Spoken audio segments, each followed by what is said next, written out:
For real. Like, Harry Potter is no more magical than that. Yeah. Like, honestly, no more magical than Jesus' powers. He had weird powers, dude.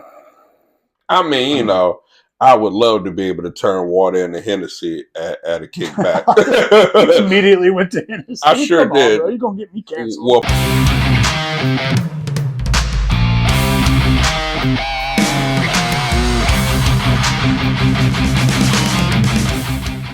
Hey everybody, what's up? It's Krangus. So make sure you like and subscribe because on Monday, November 10th, for the Marine Corps birthday, I'm going to be going live at 7 p.m. Central with a friend of mine named Rachel Lopez. I'm a GWAT Marine. I served in Afghanistan twice. She is a person that just got out of the Marine Corps. I think she was S6, so I don't remember what. I think that's a 06 MOS. But I'm going to be going live with her. We're going to be talking about some of the generational differences between her and my Corps. This week, I have a special guest. If you didn't know, I've been a stand-up comedian ever since I got out of the Marine Corps. So my special guest this weekend is my buddy Terrance Washington. So please enjoy. I've been sitting on this footage for a while. I didn't realize when I posted that first video that the political current events about the military were going to blow up the way it did. So I've been sitting on this footage for a while. So hope you guys enjoy. That's the crowd. Yeah, that's what I get for like not doing push-ups. Yeah, that's what happens. Eating a bunch of Are you titty fuckable now? Is that? Well, you know, it's a C cup. Could I slide in there? I mean, you got a motorboat first, you know. Imagine you're in prison and you don't get butt fucked, but a dude titty fucks you. That's how. Bro, I'd be like, stab me after this. Like, just like stab me. Like, make it look like I killed myself in the cell or something. Just I couldn't. I don't know if I could take being titty because you got to look at it. That's like being stabbed in the face. Could you imagine in jail, again, like your jailhouse name being Sugar Tits? It'd be like, hey, Sugar Tits, get over here. Get your busty ass over here. Yeah. Get your big tittied ass. Yo, gynecomastic ass. You'd be like, when the new people come in, they'd be like, you know why they call me Double D? I'm Double D. So somebody's like, no, you ain't. You got some big old titties. You'd be trying to like tell everybody, oh, it's because like, don't say anything. I'm Dick Diesel out here. Like, no, you ain't. I'm trying to get them to respect me, okay? No, man. There's the train. Yeah. In prison? Yeah. Be lining up. Line up to titty fuck me. Just. No, well, you know what? I look at it like this way. Most guys, they work out and they do all that stuff in order to attract women. And since I've never really had a problem attracting women, I've kind of just like let it go. Let it go. I'm like, if I can make her laugh, I can get them panties off her. So I still work out just because I got all them people in my family with diabetes. I think the Marine Corps, I still have like a drill instructor in my head constantly telling me that I'm a piece of shit. I think the Marine Corps does this by design. You're garbage, Krangus. Which brings me to my first point. Welcome to yet another episode of Ask a Marine. I am your host, the rootinest, tootinest, most toilet splashing, splendiferous Marine of a comedian you'll ever see on this side of the Gulf of America. And this time I wanted to include one of my buddies, my pal, Terrance Washington. This is today my guest. So, what it do? We're going to talk about everything from cruising the coast. Let's talk about cruising the coast for a minute because that's happening right now. Yeah, that's crazy. Did you know about? Let me explain cruising the coast for people that may not be on the Mississippi Gulf Coast. It's a once-a-year car show where it's usually about 50,000 people come down to the town, but really already has about 40,000 people in it to begin with.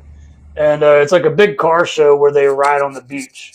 For those of you who don't know, Mississippi actually does have a beach. It's the largest man-made beach in the world. But, the thing's man-made? Yeah, I didn't know that? It's no. The largest man-made beach in the world. The hell was there before the sand?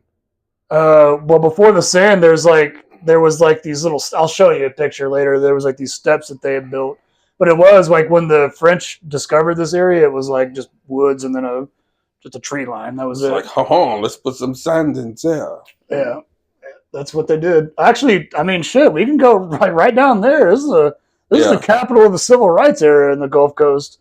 There's a placard on the beach, if we go down there right now, that talks about, because when they first built the beach, they didn't allow black people on it. They were like, we built it, no coloreds allowed. I love how like your go-to was like your black guest. You're like, let's go check it out for the civil rights. It's just a sign. It says, the sign basically says, we used to not let black people here, but now we do.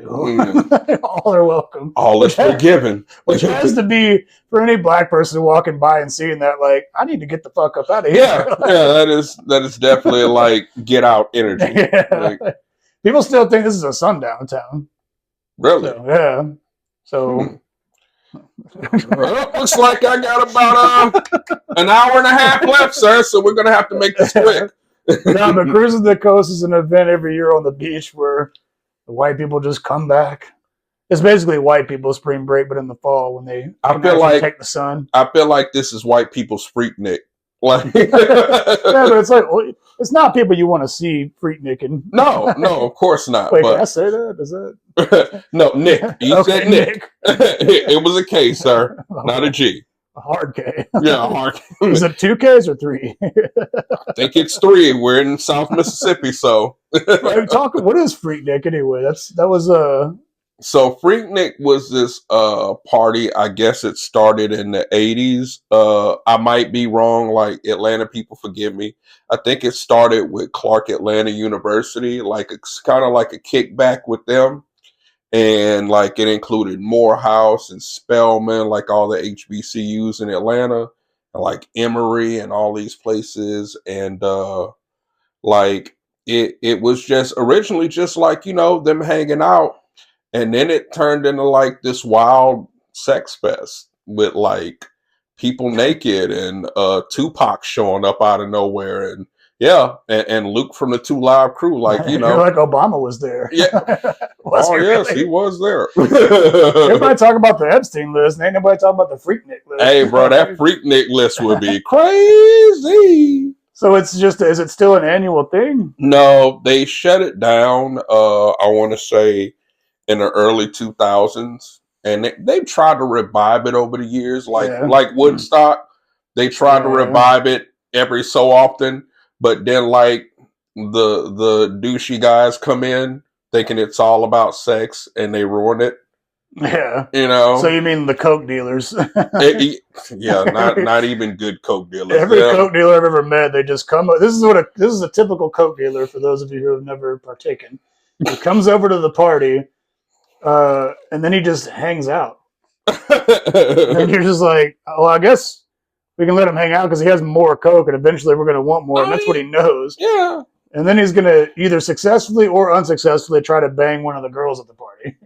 Usually successfully. Yeah. Like, I think every party has like that skank in it. He who controls the spice controls the bitches. Yeah, exactly. And I feel like every party has like those 1 or 2 like really like skanky slutty girls there that are sacrificed for the coke guys.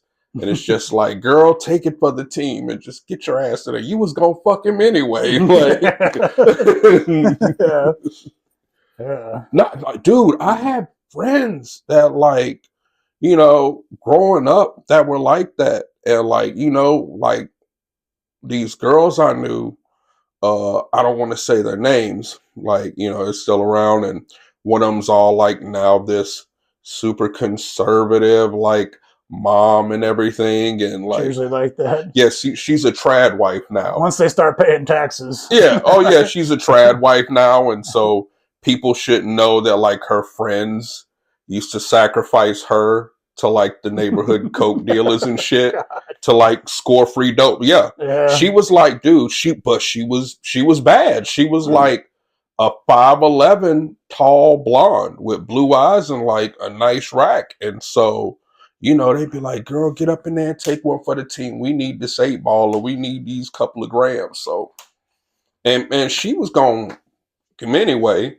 So it was just like... So she went from Freaknik, and what you're describing sounds like the typical person now that hangs out at Cruising the Coast. Oh, that is hilarious. All the Cruising the Coast people that are out here, it's like former party people. Oh, Oh yeah, that are now insufferable. Are they all Christian? And you don't even want to watch them bang either. If you just walk around like the Gulf, oh really, cruising the coast is literally just a bunch of old conservative white people crowding it up on Highway 90 on a road that I have to take to go to work every day. I feel like cruising the coast with the people around here, it should be a bunch of people on rascal scooters just riding down 90. Have you seen, well, I showed you the video that I did the other day, or a few years ago with my Ford Taurus that I had. Oh, that was so funny. We'll pull that up. I'll make a timestamp to pull that my up. God, that was hilarious, dude. Was that a cinder block on the hood? No, it was a V5 engine, bro. What are you talking about? That was a 5-cylinder, baby. Okay. American horsepower. Yeah. 5 horses under that hood.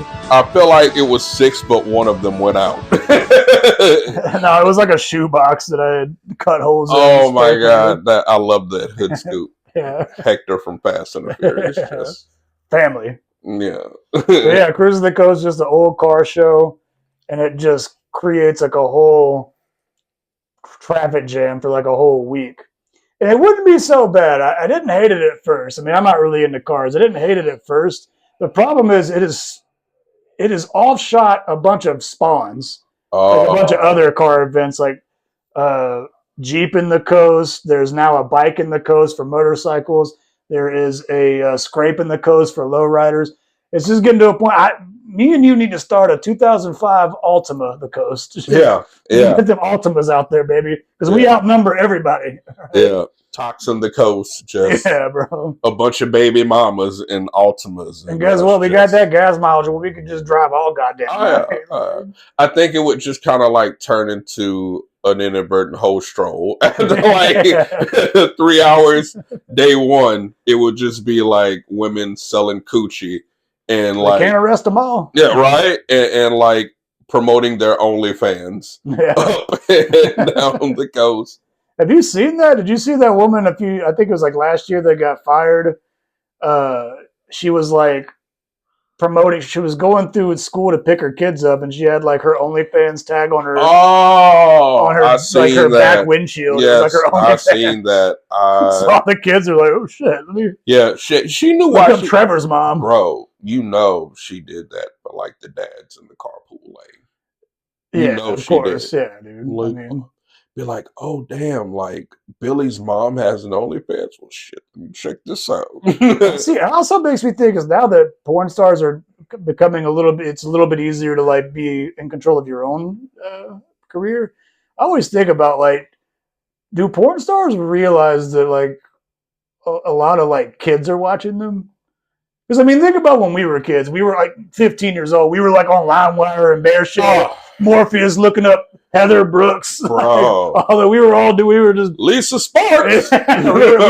we were absolutely doing that wholeheartedly. Oh yeah, dude. So like I know like people have to be the same nowadays. So like they have to, and they know because like the same guys will come up to them at conventions and be like, "Yeah, I used to jack off to you when I was 14. I put a virus on my mom's computer, and boy, was she pissed. I got my ass kicked." And but they wouldn't let me read Harry Potter. Go figure. But LimeWire. But your parents wouldn't let you read Harry Potter. Yeah, I had like really Christian parents, and like that. If you remember when the books came out, that was like a big. I read them anyway because the one thing to make a kid do something, tell them not to do it. So I read them, but like they were real Christian, and that was the era when those books were coming out, where it was like, this is the devil, this is Wicca, this is all all this shit. And it's like, okay, well, you the one telling everybody about Santa Claus? That's magic. For real. Like, Harry Potter is no more magical than that. Yeah. Like, honestly, no more magical than Jesus' powers. He had weird powers, dude. I mean, I would love to be able to turn water into Hennessy at a kickback. You immediately went to Hennessy. I sure did. Bro. You're going to get me canceled. Well, Patron. I would love to turn water into Patron in the nightclub parking lot. Do you know? I'll turn water into Busch Light. Busch? You know you're a natty light guy. Come on, bro. I'll take Busch or Keystone. That nasty shit. Horrible beers, man. I know. That is rough. Listen, I'm a Marine. We talked about this. Yeah. Ask a Marine. And it's pretty common to go to the liquor store on base and buy the cheapest beer that you can get the most of. So then it just kind becomes of like being in college. Yeah, I mean, it becomes like a comfort food. Like, But my mom used to make macaroni and tuna. Sir, that's called alcoholism. Okay, a comfort food like alcohol. Yeah, that is. Hoorah. Yeah.